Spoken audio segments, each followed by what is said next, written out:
Bien, pues bienvenido una vez más a nuestro programa Hablar de Todo, pero Cristianamente.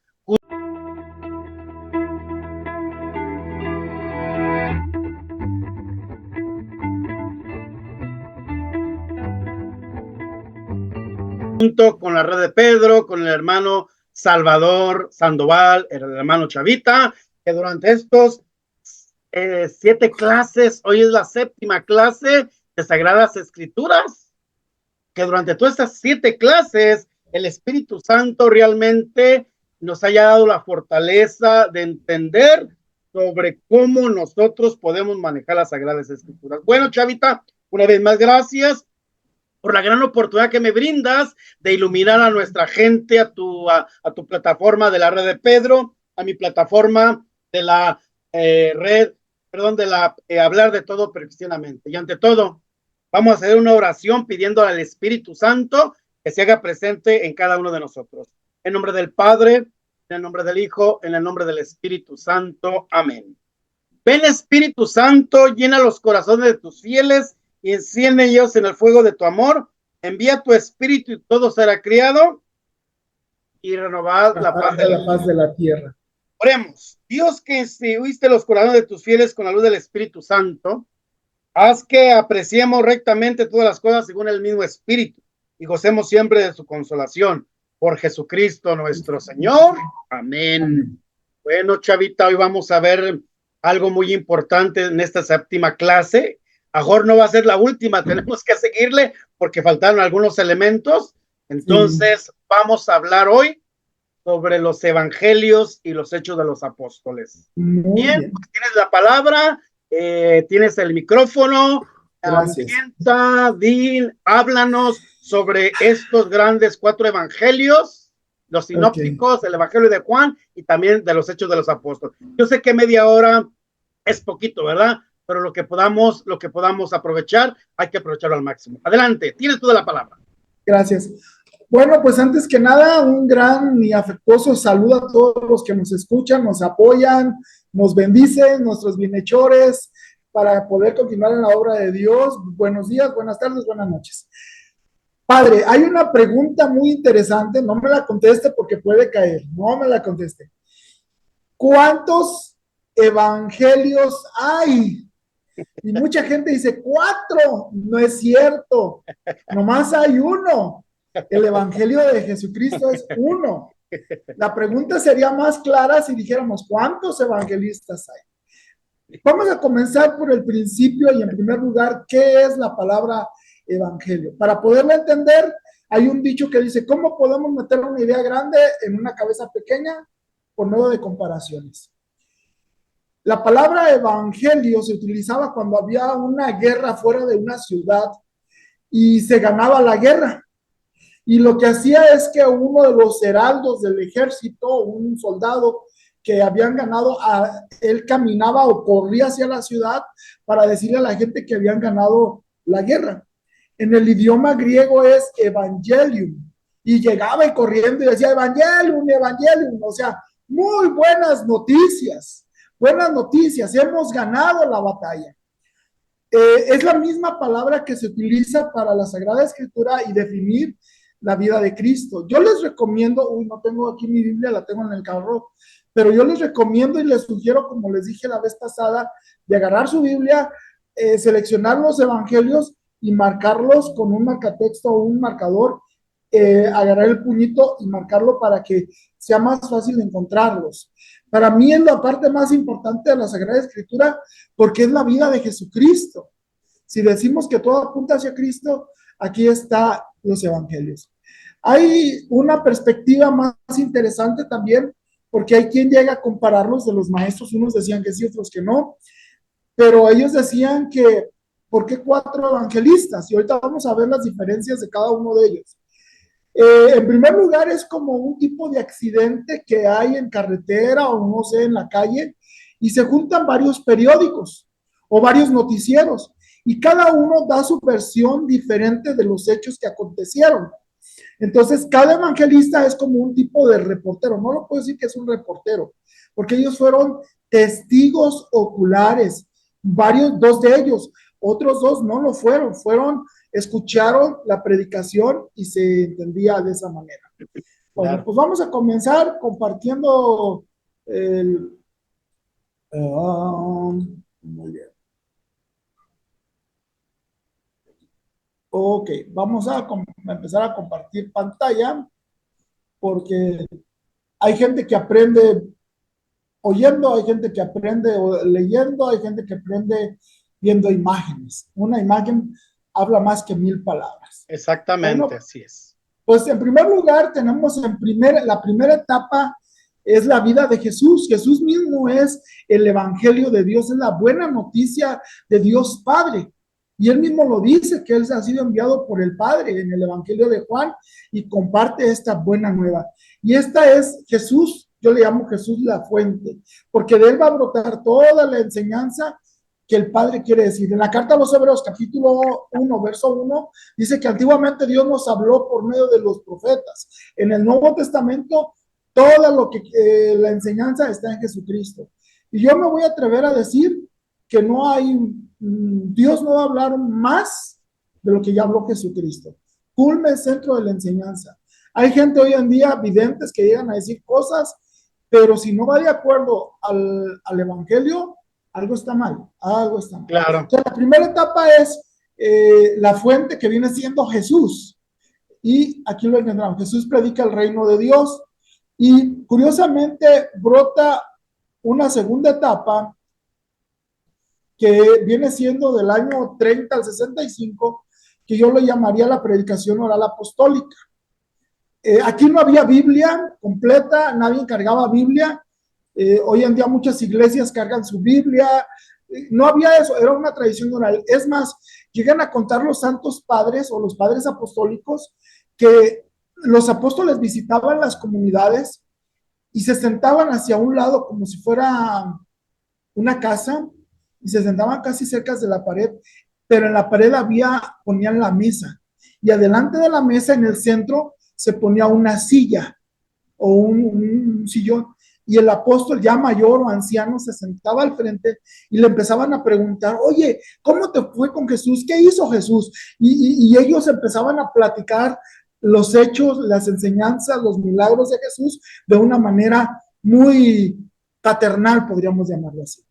Y después de eso, terminando la enseñanza, se levantaban, se volteaban hacia la mesa, les preparaban lo que es la misa y celebraban la Eucaristía, la Santa Misa. Por cierto, Padre, la palabra Eucaristía significa dar gracias. Los discípulos de los apóstoles así le llamaban porque era el día de ir a darle gracias. No le llamaban misa. Misa ya fue muy posterior. En griego. ¿Cómo? Eucaristim. Vamos a dar gracias, vamos a dar gracias. Curioso que eso es lo que deberíamos de hacer hoy en día. Vamos a la iglesia, ¿a qué? Vamos a dar gracias, porque la Eucaristía es la acción culmen y centro de acción de gracias. Bueno. Claro, dice la Sacrosanto Concilio en el número 10, la Eucaristía es la fuente y el culmen de la vida cristiana. Y es el mismo lema la Lumen Gentium también habla de eso. Lumen Gentium, la luz de los pueblos, claro, la luz de las gentes. Fíjese, Padre, que también en el concilio, en el, ¿cómo se llama? Eucarístico que hubo en el 2004 aquí en Guadalajara fue el lema central. Eucaristía, principio, culmen de la vida cristiana. Claro. Ok. Entonces, los apóstoles empiezan a hacer una predicación oral y hay autores, hay personas que investigan, antropólogos bíblicos, que llegan a decir que hubo un evangelio que se llamó el evangelio de Mateo en la versión aramea, pero que se perdió y que dicen que puede ser el esqueleto del evangelio de Marcos. Otros dicen que Marcos es el esqueleto de los 3 evangelios sinópticos, Mateo, Marcos, Lucas y Juan. Por lo tanto, Marcos, si fue el esqueleto o fue Mateo, pues no se sabe, solamente se sabe que hay una estructura que es compatible con ellos. A raíz de esto, sale el tercer evangelio que viene siendo Lucas. Y situamos fechas más aproximadas entre el año 65 al 75. donde, por ejemplo, el apóstol de San Pedro predicaba y el escribano, el secretario, era Marcos, que aunque había estado con Pablo, por problemas se separó y se vino con Pedro. Y Pedro lo agarró como escribano porque él sabía griego, en cambio Pedro no creo que sabía mucho griego porque él era judío. Entonces Juan Marcos o Marcos empezó a transcribir lo que le platicaba a San Pedro. En pocas palabras, cuando nosotros leemos el Evangelio de Marcos, estamos viendo la predicación de Pedro, ¿sí? Bueno, y posteriormente San Lucas, aunque agarró el esquema de Marcos, él mismo dice que fue a los testigos oculares y ministros de la palabra, o sea, él como buen científico, porque era médico, la palabra médico es muy amplia, es un científico, era un artista también.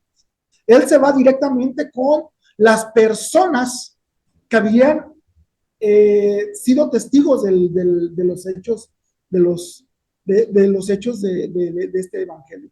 Por ejemplo, es el primero de los evangelios que se va hasta María, y ella habla de la visita de Santa Isabel, ella habla de la visita, perdón, de la anunciación del ángel, del nacimiento de Juan, del nacimiento de Belén, y dice claramente él que María guardaba en su corazón estas cosas. ¿Cómo llegó a saberlas él si estaban en el corazón de María? La única manera era ir y entrevistar a la Virgen María. Otra cosa muy interesante de Lucas es que hay una leyenda que se ha diversificado, y es que un día, lo voy a parafrasear, lo voy a dramatizar, dice que San Lucas, entrevistando a la Virgen María, le dijo, ¿y esa mesa? Ah, esa mesa la hizo José y Jesús. ¿Me la regalas? Sí. Y él le quitó las patitas, la paró y empezó a pintar a la Virgen como estaba, y le añadió al niño Jesús. Esta imagen, muchos llegan a decir que puede ser la Virgen del Perpetuo Socorro, la de Krzestowa de Polonia, o más allá, otras 4 o 5 imágenes muy parecidas, y curiosamente es morena. Es más, llegan a decir que la Virgen de Guadalupe original en España, no me acuerdo dónde es ella, esta Virgen, pero fue sepultada junto con San Lucas, y era una estatuilla que había hecho el propio San Lucas a raíz de la imagen de María. Recordemos que los romanos no hacían totalmente imágenes, sino esculturas. Entonces Lucas estaba muy influenciado por la cultura romana. De cualquier manera, tenemos un detalle muy interesante. Hoy en día ponen a la Virgen muy güerita, muy española, muy americanizada. La verdad es que si ustedes analizan, lástima que no tengo las imágenes que se creen que eran de San Lucas, con la Virgen de Guadalupe, es muy poca la diferencia. Es más, es muy acertada. Bueno, es parte. Pero él dice que visitó a las personas y testigos oculares. San Lucas dice que después de San Lucas se escribió el Evangelio de Mateo en griego. Curiosamente, puede radicar del primer evangelio, pero se complementa con todos. En pocas palabras, hay una conexión entre los 3 evangelios sinópticos. Estos evangelios, fíjese qué interesante, padre, porque también los nombres nos dan importancia. Por ejemplo, Mateo significa la palabra Dios quiera agregar o añadir. Marco significa martillo, aunque puede ser hijo de Marte o amigo de Marte. Lucas significa luz. Entonces, imagínense estas cosas. La palabra sinópticos significa que se pueden ver desde la misma perspectiva, es decir, que tienen muchas cosas en común estos evangelios, como si se hubieran copiado varios textos. Por eso encontramos ciertas historias que están en uno y en otro evangelio, y llegan a decirles a los autores que puede haberse copiado uno a otro, pero además se añaden detalles que el otro evangelio no los tiene. Muy interesante. Vamos a ver una sinopsis un poquito de los 4 evangelios. Por ejemplo, el evangelio de Mateo tiene un simbolismo de un ángel. ¿Por qué? Haciendo referencia a lo que viene en las imágenes del libro de Ezequiel, de los querubines, de los serafines que están en el trono de Dios. Porque el evangelio de Mateo empieza con la genealogía. En el capítulo 1 habla de las genealogías. Entonces es una cuestión muy humana, por eso tiene un rostro humano. El segundo, ay Dios, sí, el segundo es Marcos. Marcos, porque el evangelio comienza en el desierto, en las tentaciones, y dice que había fieras, el evangelio de Marcos. Lucas, porque empieza en el templo, y en el templo lo que se hacía era cuestiones de sacrificios de toros y becerros, y por eso se pone ese simbolismo. Y el águila, que es Juan, porque en este evangelio San Juan se remonta en la eternidad, en las alturas. San Mateo, San Marcos, San Lucas y San Juan. Curiosamente, de los evangelistas, los Mateo y Juan eran apóstoles, ellos recibieron directamente la enseñanza de Jesús, pero San Marcos de San Pedro y San Lucas de San Pablo, ellos eran discípulos de apóstoles. De aquí, de los cuatro, San Pablo no fue apóstol de los 12. Él se convirtió alrededor del año 36 al 39 más o menos, y todos sabemos la historia de San Pablo, pero él dice la palabra de Dios en la carta a los Gálatas que él recibió de revelación privada, es el único, dice, yo no conozco a nadie más el evangelio por parte de Jesucristo, dice que se fue a Arabia y Dios, Jesucristo se le apareció por 3 años y le enseñó todo lo que tenía que saber. Por eso él habla todos los misterios ya en las cartas lo veremos, el misterio de Dios. Bueno, pero vamos a ver, San Mateo en el año 85, San Marcos en el 65, San Lucas en el 65, yo lo situaría más bien en el 75, San Juan en el 88. El mensaje de Mateo es el Mesías prometido y se habla más bien hacia la cuestión judía. En el de Marcos es el Hijo de Dios, refiriendo referencia a todos los milagros que hacía este Jesús. San Lucas es el Salvador universal o del mundo. En cambio, para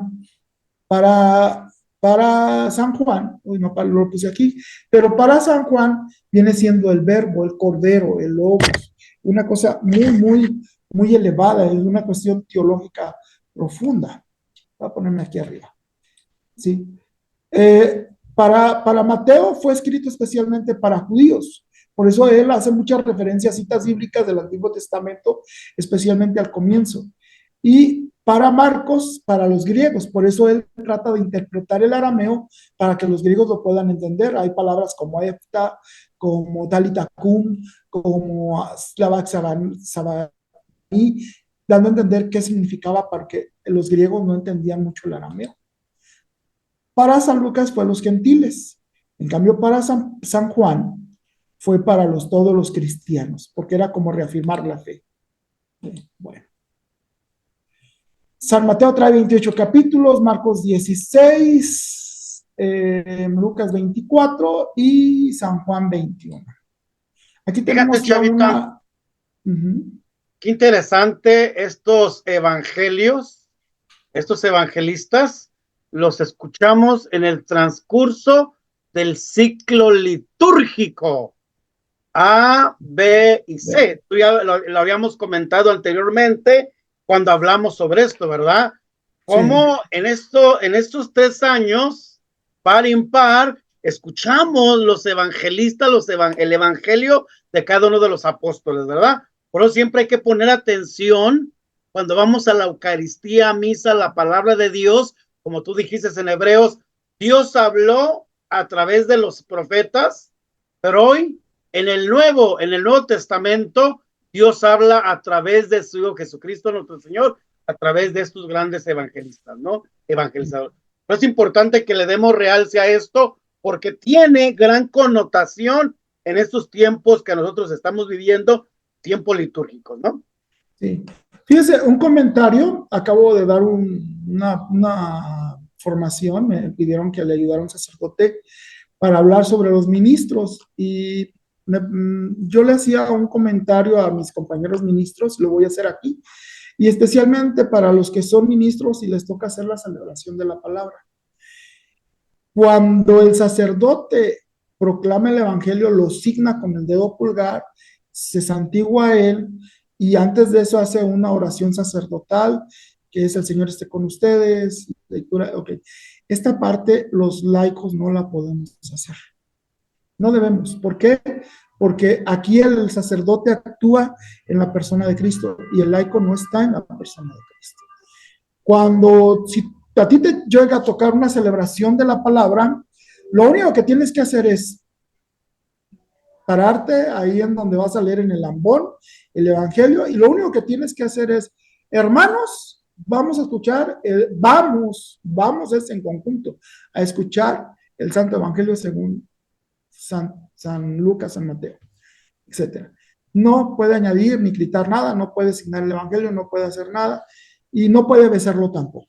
Eso es para respetar el lugar sacerdotal. Es muy... Fíjate, Chavita, en esta parte ya me cansé de decirle a un ministerio que no se proclama el evangelio laico, que solamente es para el sacerdote, porque dicen lectura del evangelio, dicen capítulo, dicen versículo, ya les dije que eso no, que lo omitan, que se vayan directamente a la lectura. Así es.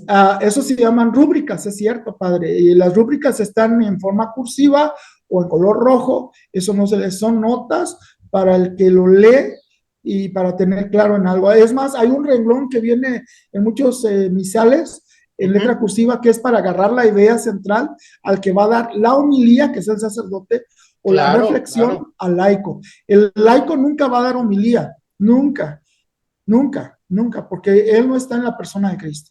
Él va a hacer una reflexión comunitaria y hasta ahí, y es más, debería de estar lo que va a compartir, muchas veces escribírselo el sacerdote y leerlo, o si él lo hace, si tiene la capacidad para escribirlo y que se lo presente al sacerdote para no cometer un error.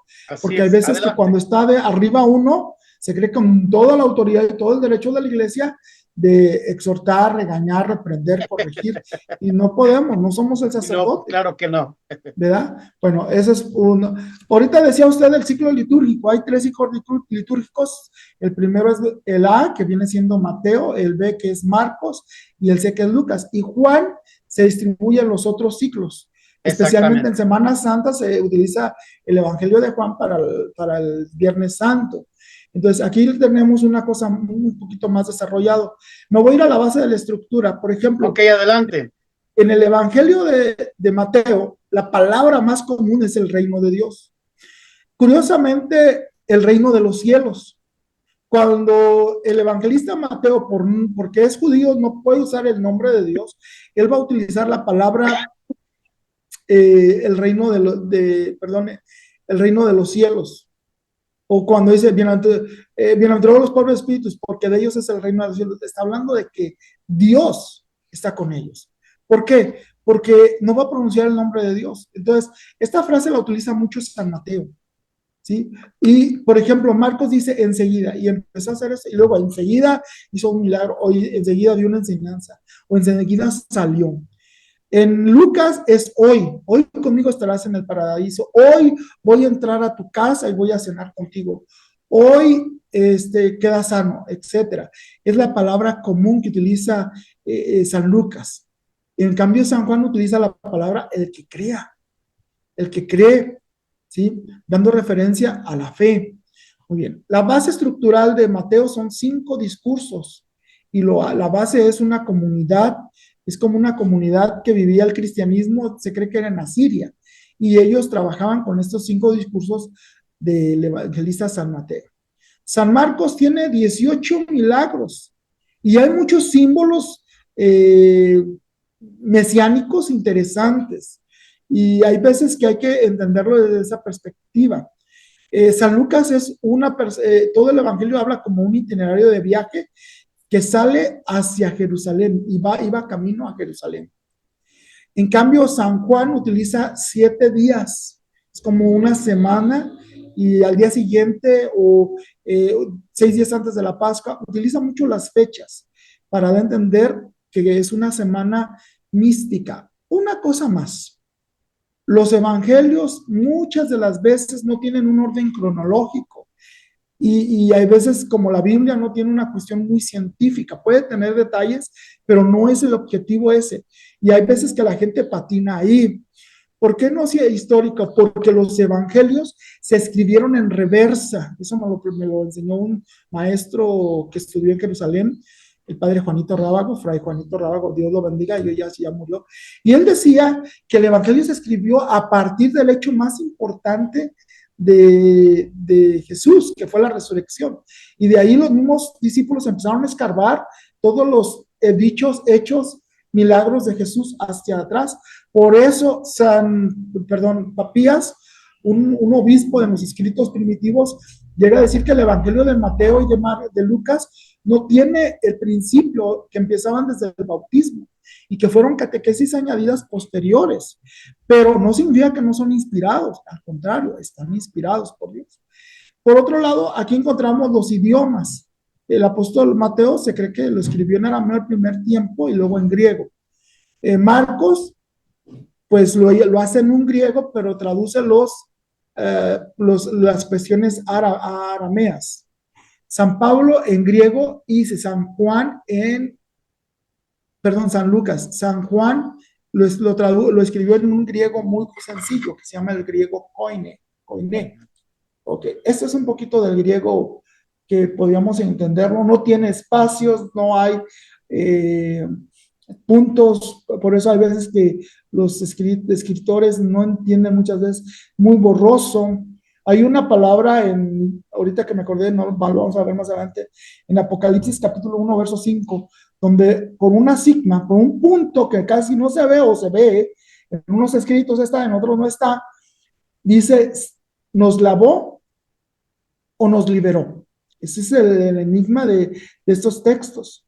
Entonces, por un punto cambia la palabra completamente. Pero bueno, aquí tenemos más griego. Ok, aquí tenemos un poquito lo que les decía hace rato sobre Marcos.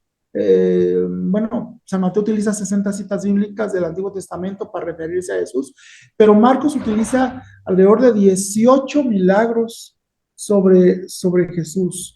Lucas tiene contrastes. ¿Qué es con contrastes? Que van contrastes, por ejemplo, Marta contra María. El hijo pródigo con el hermano del hijo pródigo.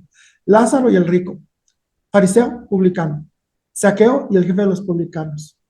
Él utiliza mucho los contrastes. Estoy hablando a grandes rasgos todo esto, porque eso claro, se ve. Claro. ¿Sí? Y, por ejemplo, San Juan, bueno, estos son los sinópticos, utiliza lo que se llaman los signos. ¿Sí? 7 signos importantes, y curiosamente que todos, me decía un maestro, la mayoría de ellos son eucarísticos, tienen que referirse, por ejemplo, a las bodas de Caná, la multiplicación de los panes, la resurrección, tienen que tener un trasfondo eucarístico, porque a eso va. Pero San Juan, aparte de eso, tiene lo que se llama las 7 yo soy, o imágenes, en las cuales él trata de demostrar el Jesús del gran yo soy, que viene siendo el Dios del Antiguo Testamento. Entonces, aquí encontramos. Otra cosa que tenemos en el Evangelio de Juan, los malos entendidos. No lo encontré completo, pero me acuerdo que la gente no entendía muchas cosas y lo confundía. Por ejemplo, destruiré el templo y en 7 días lo edificaré. ¿Cómo? ¿Cómo lo va a destruir? O hay que nacer de nuevo. Ah, caray, tengo que volver al vientre de mi madre. O el que come este pan vivirá para siempre, o el agua que yo les daré. Son controversias del mismo evangelio. Bueno, pues vamos a comenzar, padre. Ahora, yo ya con esto concluyo Evangelios, libro de los Hechos de los Apóstoles. El libro de los Hechos de los Apóstoles se escribió alrededor del año 68, yo lo situé alrededor del año 68, posterior a la muerte de San Pablo. Y especialmente habla de los hechos del apóstol San Pedro, desde el capítulo 1 hasta el capítulo 13, más o menos. El detalle es que todo esto marca, perdónenme, dicen que no hable de los protestantes, perdónenme, pero aquí está hablando de la primacía de Pedro, porque todos los acontecimientos que marca el libro de los Hechos de los Apóstoles, en primera en cabeza fue Pedro. Elige a Matías, está al frente de la comunidad de Pentecostés, predica en Pentecostés, sana al paralítico, ordena a los diáconos, Ananías y Zafira mueren por dictamen de él, bueno, por la intención de su autoridad, etcétera, etcétera, la conversión de los gentiles, o sea, todo gira alrededor de ellos. Entonces, aquí nosotros encontramos todo eso. Me preguntarán, ¿qué significa estos puntos amarillos? Estos puntos amarillos que tenemos aquí son las 6 venidas del Espíritu Santo en comunidad. Primero es Pentecostés, la oración común entre los apóstoles, que hasta tiembla el lugar, la predicación de Samaria, que dice que impusieron las manos a los apóstoles y descendió el Espíritu Santo. La conversión de Pablo, el sermón y en la casa de Cornelio, que son bautizados en el Espíritu Santo, es como, puedo llamarlo de sí, si lo entendemos católicamente, son los 6 Pentecostés. Claro. Y por último, está cuando Pablo va a visitar a Éfeso, que creo que lo acaban de leer el lunes, me acuerdo. ¿Sí? Entonces, aquí encontramos San Pedro. En la segunda parte, encontramos, pues, los hechos de Pablo, desde el capítulo 13 en adelante, cómo Pablo, después de su conversión, él empieza a hacer viajes misioneros. Podríamos hablar en gran detalle con cada uno de ellos, pero yo les recomiendo que lo lean. Si yo les empiezo a platicar, van a decir como una persona. Ya, Chavita no lo va a decir. Sí, pues no. Entonces, lo que sí es que todo esto radica en que San Pablo, hay un libro, se llama, creo que Los fracasos de San Pablo, y a veces pensamos que San Pablo fue una persona que llegaba y llenaba multitudes y que llenaba estadios y no.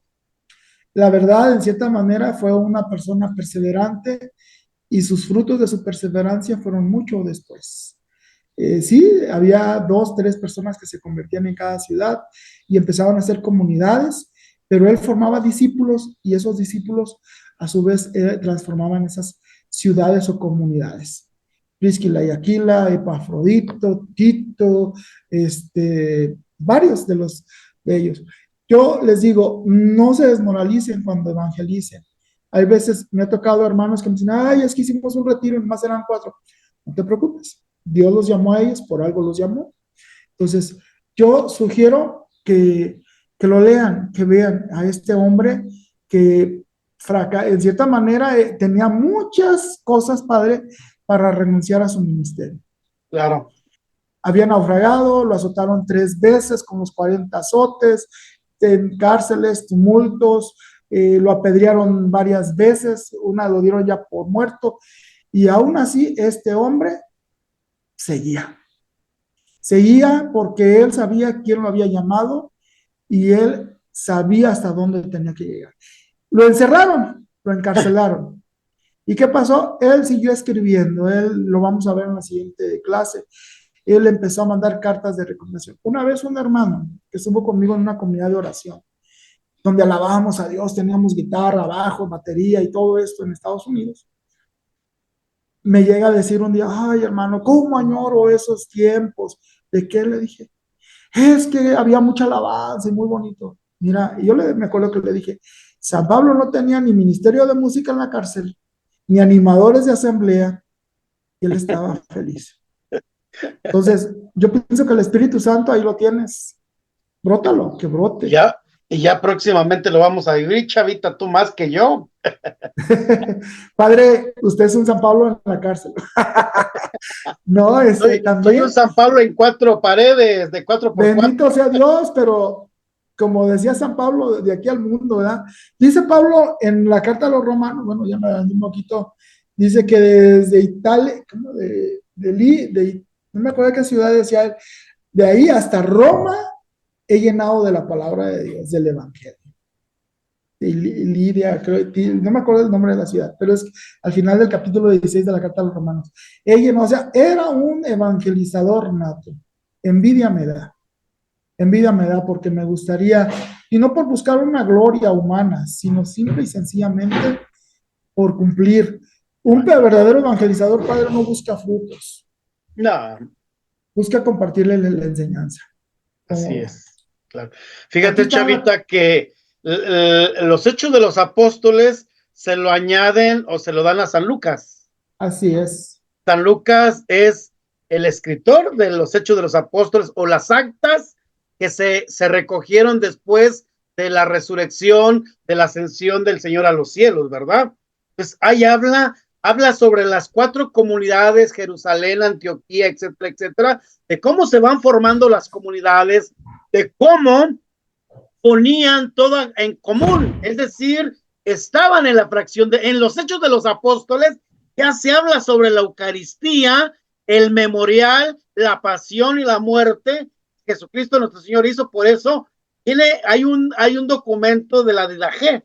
La Didache habla sobre cómo se celebraban la Eucaristía en las catacumbas. Los Hechos de los Apóstoles también nos hablan de cómo los apóstoles se reunían con la comunidad para celebrar la Eucaristía por miedo a los judíos, ¿no? Entonces, sí, es una carta magna para todos nosotros los cristianos católicos, que necesitamos empaparnos, necesitamos verla, necesitamos ir más allá y descubrir, como decía San Pedro, no tengo oro ni plata, pero lo que tengo en el nombre del resucitado, levántate, toma tu camilla y levántate. ¿Cuántos milagros no puede ver nuestros ojos? ¿Cuántos milagros el Señor en el siglo XXI no está realizando? ¿Cuántos milagros los apóstoles, los santos no están realizando en la iglesia del siglo XXI? Muchísimo. Nada más que nos falta una cosa: creer y tener fe. Padre, fíjese qué curioso, de las comunidades de San Pablo, estábamos viendo el otro día un estudio y encontramos que la comunidad que más duró, no significa que está hasta hoy en día, o no sé, en Turquía, fue la de Filipo, pero era de las pocas comunidades que juntaban diezmo, ofrenda o lo que sea para San Pablo. Las demás eran muy joditas. Entonces, yo pienso que la comunidad tiene mucho que ver en eso. Yo los motivo a que ayuden a sus comunidades económicamente, es más, las más necesitadas. Yo sé que Estados Unidos tiene mucha ayuda, pero acá estamos pobretones, pobretones. Nosotros aquí, bueno, perdón, padre, yo voy a hablar un poquito de mi ministerio. Nosotros vivimos de la misericordia de Dios, de la providencia. Soy un hombre de tiempo Dios completo y lo que me provee la gente es de lo que vivimos. Soy feliz, gracias a Dios. Y conforme se necesita, Dios lo va proveyendo. Yo pienso que usted también, ¿verdad? Sí, bendito sea mi Dios. Cuando tú te das, la gente te da. Sin siquiera pedirles, oiga, fíjese que voy a abrir un centro de evangelización y necesito la mejor tecnología, la mejor computadora, el mejor programa, las mejores luces, el mejor micrófono. Este microfocito me costó $15 y son 2. Esto me costó $15 y con eso se escucha muy bien, etcétera, ¿no? Yo creo que lo importante de aquí es las ganas que tú quieres, sí, echarle ganas para anunciar el evangelio de Jesucristo. No seamos como dice el padre Arturo Cornejo en sus programas, en sus homilías, ¿verdad? Que hay mucha gente tacaña, como tú acabas de decir. Mete la bolsa al momento de la ofrenda, mete su mano en el bolso y está buscando y buscando. Saca una monedita de $1, $5. Mejor quédate con él. No des las obras. No des las obras. Por eso la Eucaristía también es eso, ofrecerle al Señor que en el transcurso de la semana he tenido trabajo, darle al Señor lo mucho o lo poco que Él me ha dado, ¿verdad? Entonces no demos obras al Señor, no le demos obras, porque Él no necesita de tus obras, Él necesita de tus acciones y de tus donativos, no $1,000, $2,000, no $3,000, no, simplemente aquí está mi ofrenda, aquí está mi donativo, sin saber, como dice el Evangelio, sepa tu mano izquierda lo que hace la derecha. No pedimos, pero no. Gracias a Dios, Dios pone, el que pide es Dios por nosotros. Dale a mi muchacho, dale al sacerdote. Y es cierto, padre, la verdad, yo ya llevo casi, ¿qué será? Desde el 2000, terminando la pandemia, comenzamos tiempo completo, di el paso de fe y mire, aquí andamos. Gracias a Dios, de una manera o de otra, estamos trabajando para la obra del Señor. Vuelvo a repetir, no pedimos. La gente da, porque si pedimos es lucrar y no estamos para lucrar. Queremos que el evangelio camine, crezca, que se vaya más allá. Claro. Cuando nosotros salimos a misionar o algo, yo lo único que le pido al hermano, lléveme y tráigame. O le vamos para la gasolina, como guste, lléveme o tráigame. Sí, y es eso, ¿no? Si me puede dar un agua, ahí donde voy y alimentos, con eso es más que suficiente. Hay comunidades que son muy hermosas y te dan una ofrenda. Tenga, hermano, para que se compre una computadora nueva. Uy, sí, pero se da la situación. Hay hermanos que nos han regalado el proyector, la bocina, el carro. Perdónenme, pero así ha sido. Un día me quedé sin, en el ministerio allá en Sonora, no tenía para Mover. llevar el Santísimo, para moverme, 7 comunidades, celebración de la palabra. Y la persona que nos prestaba el carro tenía que arreglarlo y no pudo llevarnos. Y una persona me dijo, le voy a dar para que compre un carro. Y es lo que traigo ahorita. Pero es Bendito sea mi Dios. para usted. Claro. Entonces, con eso nos movemos. Carcachita ya ahorita, pero en eso nos movemos. Gracias a todos. Dios les bendiga mucho. No estamos para pedir, no es el plan, pero sí Dios pone en el corazón quien quiere darnos. Ahorita tenemos el reto del retiro. Padre, yo con ¿Qué exactamente habla sobre eso? Habla sobre ese retiro. Habla. Queremos hacer, bueno, el plan de Dios, la red de Pedro. Vamos a hacer un retiro de evangelización de Querigma. Yo el reto que tengo con mis hermanos es hacerlo un poquito diferente. Hay muchos grupos aquí que hacen retiros de evangelización.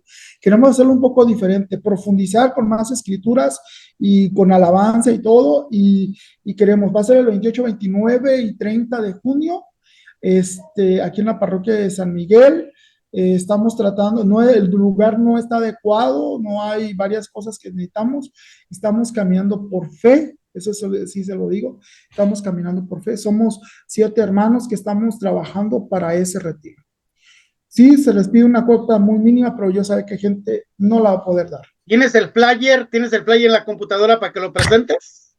Por favor. Déjame ver si lo puedo. Porque hay varios de mis seguidores que son de Jalisco, son de Guanajuato, de Zacatecas, de Aguascalientes, y a lo mejor se puede dar un espacio ir a este retiro espiritual, o simplemente si aquí de Estados Unidos nos están escuchando, a veces queremos escuchar otras voces, queremos escuchar otras personas, mejor me puedo trasladar para México, vivir este retiro, este encuentro contigo mismo, y ante todo con el Espíritu Santo, ¿no? Sería Chavita, flyer, si lo tienes. Sí. Ay, pero, ok.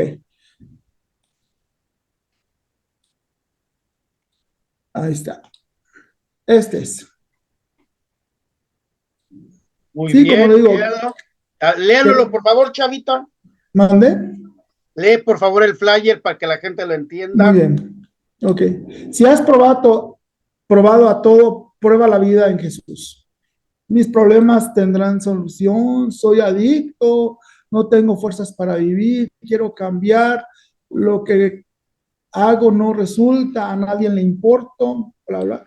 El lema es, solo Jesús puede sanarte porque Él es Dios. Lucas 8:43, a confrontar la Escritura.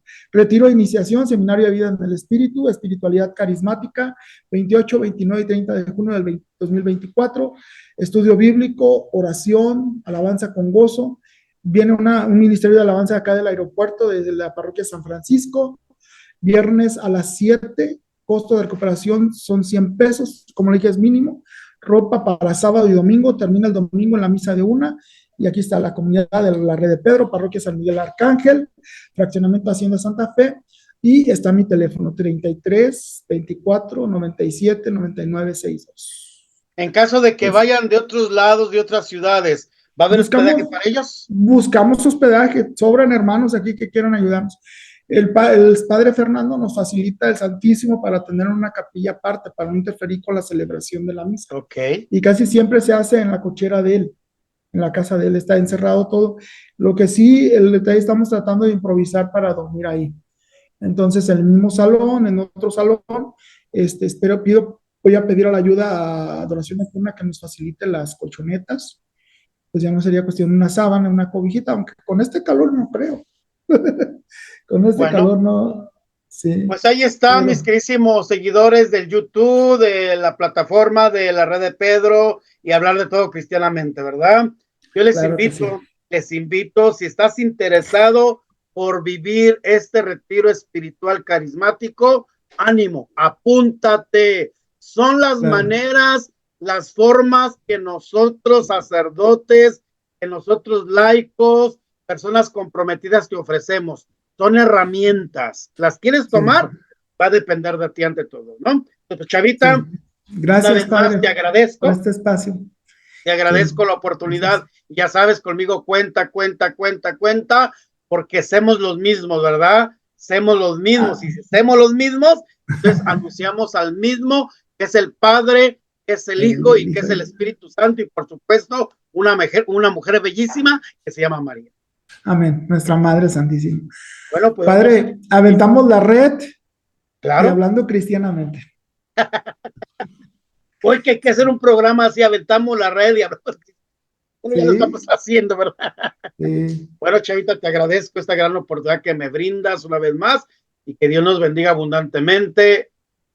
Les vuelvo a insistir, a las dos plataformas like, suscríbanse a las dos plataformas, suscríbanse, comenten, es muy importante que nos comenten y ante todo comparte para llegar a más y más y más.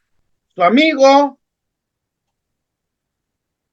Salvador Sandoval, Chava. Su amigo, autor, escritor, comunicólogo y sacerdote, Pablo de Tarso, conocido en mi rancho, en mi pueblo, en mi estado, el Padre Mayito o Padre Ismael Muñoz. Estoy para servirles y nos vemos hasta el próximo video. Que Dios los bendiga en nombre del Padre, gracias, en nombre del Hijo, en el nombre del Espíritu Santo. Amén.